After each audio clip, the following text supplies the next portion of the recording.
Good morning, सुप्रभात। आज का विषय है सर्वनाम। इससे पहले हमने संज्ञा की है और आज हम कर रहे हैं सर्वनाम। सीता एक लड़की है। सीता संज्ञा है।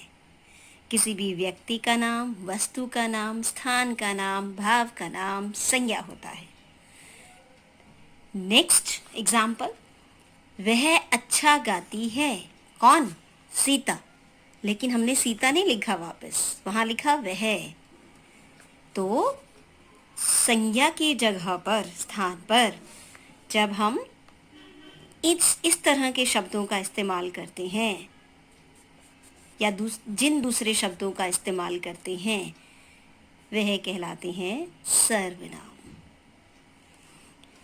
सर्वनाम सर्व जमा नाम से मिलकर बना है। सर्व सारे, अर्थात सभी नाम, सारे नाम सर्वनाम है। और नाम का दूसरा अर्थ संज्ञा है। संज्ञा के लिए बोले जाने वाले शब्द सर्वनाम है, या संज्ञा शब्दों के स्थान पर जिन शब्दों का प्रयोग किया जाता है या स्थान पर प्रयुक्त होने वाले शब्द सर्वनाम कहलाते हैं। संज्ञा शब्दों के स्थान पर जो शब्द प्रयोग किए जाते हैं वे शब्द सर्वनाम हैं। कुछ नहीं करना, सिर्फ संज्ञा के स्थान पर इस शब्द का इस्तेमाल किया तो वे कहलाते हैं सर्वनाम। यानी संज्ञा को हटाकर जब हम इस शब्दों का इस्तेमाल करते हैं, वह, वे, तुम, तुम्हारा, तुम्हारे, उन्होंने, तो ये सब कहलाते हैं सर्वनाम। सर्वनाम के भेद। सर्वनाम के 6 भेद हैं। पुरुषवाचक सर्वनाम, जिसे हम इंग्लिश में पर्सनल प्रोनाउन कहते हैं। नंबर 2, निश्चयवाचक सर्वनाम, जिसे हम डेमोन्स्ट्रेटिव प्रोनाउन कहते हैं। तीसरा है अनिश्चयवाचक सर्वनाम, जिसे हम इंग्लिश में इनडेफिनिट प्रोनाउन कहते हैं। चौथा है संबंधवाचक सर्वनाम, जिसे हम रिलेटिव प्रोनाउन कहते हैं। पांचवा है प्रश्नवाचक सर्वनाम, जिसे हम इंटरोगेटिव प्रोनाउन कहते हैं। छठा है निजवाचक सर्वनाम, जिसे हम रिफ्लेक्सिव प्रोनाउन कहते हैं। सर्वनाम के 6 भेद हैं। नेक्स्ट, सबसे पहले हम बात करेंगे पुरुषवाचक सर्वनाम के बारे में। पुरुषवाचक, वक्ता यानी बोलने वाला, अपने लिए, श्रोता जो सुन रहा है उसके लिए, श्रोता के लिए, और किसी अन्य यानी जिसके बारे में हम बात कर रहे हो उनके लिए जिन सर्वनामों का प्रयोग करता है। सर्वनाम की परिभाषा हमने पहले दे दी, तो हम यहाँ शब्द नहीं कहेंगे, हम कहेंगे जिन सर्वनामों का या सर्वनाम शब्दों का प्रयोग करता है वे कहलाते हैं पुरुषवाचक सर्वनाम। पुरुष नाम से ही पता है, यानी ये पुरुष अपने लिए, सुनने वाले के लिए, और जो तीसरा है जिसके बारे में बात कर रहे हैं उसके लिए जिस तरह के सर्वनाम शब्दों का प्रयोग करता है वे पुरुषवाचक सर्वनाम कहलाते हैं। अब हम आगे देख लेते हैं पुरुषवाचक सर्वनाम के भेद। पुरुषवाचक सर्वनाम के 3 भेद होते हैं। नंबर 1, उत्तम पुरुष और प्रथम पुरुष दोनों एक ही बात है।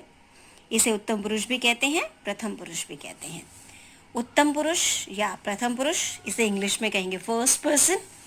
सेकंड, मध्यम पुरुष, जिसे हम इंग्लिश में कहेंगे second person. And third is अन्य पुरुष, जिसे हम इंग्लिश में कहते हैं third person. First person, second person, third person. उत्तम पुरुष या प्रथम पुरुष। उत्तम पुरुष में क्या होता है, जिस सर्वनाम का प्रयोग वक्ता, बोलने वाला, वक्ता मीन्स बोलने वाला, अपने लिए करता है। जैसे मैं खाना खा रहा हूँ, मैं घूमने जा रहा हूँ, हम अभी आ रहे हैं, हम फर्नीचर खरीदने जा रहे हैं, हम आकर खाना खाएंगे। ये सारे के सारे वाक्य कहलाते हैं उत्तम पुरुष, क्योंकि सब्जेक्ट, कर्ता बोल रहा है। नेक्स्ट, नंबर 2, मध्यम पुरुष। जिस सर्वनाम का प्रयोग श्रोता, सुनने वाले के लिए किया जाता है जैसे जब मैं अभी आपसे बात कर रही हूँ तो आप कहाँ जा रहे हो, तुम क्या कर रहे हो, तुम्हें खाना खा लेना चाहिए, ये सब के सब कहलाते हैं मध्यम पुरुष।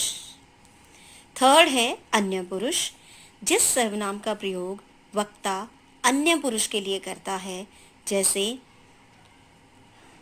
वह, वे वे कहाँ गए, वह खाना खा रहा है, ये सब कहलाते हैं अन्य पुरुष। यानी जब एक सिंपल एग्जांपल देती हूँ, जब भी जैसे मैं अभी आपको पढ़ा रही हूँ या आपके साथ सर्वनाम पे बात कर रही हूँ, तो मैं हूँ उत्तम पुरुष, फर्स्ट पर्सन, और मैं आपको आप, तुम्हें कह रही हूँ तो आप हो मध्यम पुरुष, और अन्य पुरुष जिसके बारे में हम बात कर रहे हैं। ठीक है, सो ये हमारा आज का सर्वनाम है। आज हम इस एक ही को डिफाइन कर रहे हैं, पुरुषवाचक सर्वनाम को और इसके तीनों भेदों को। सो आज के लिए इतना ही है। धन्यवाद, थैंक यू।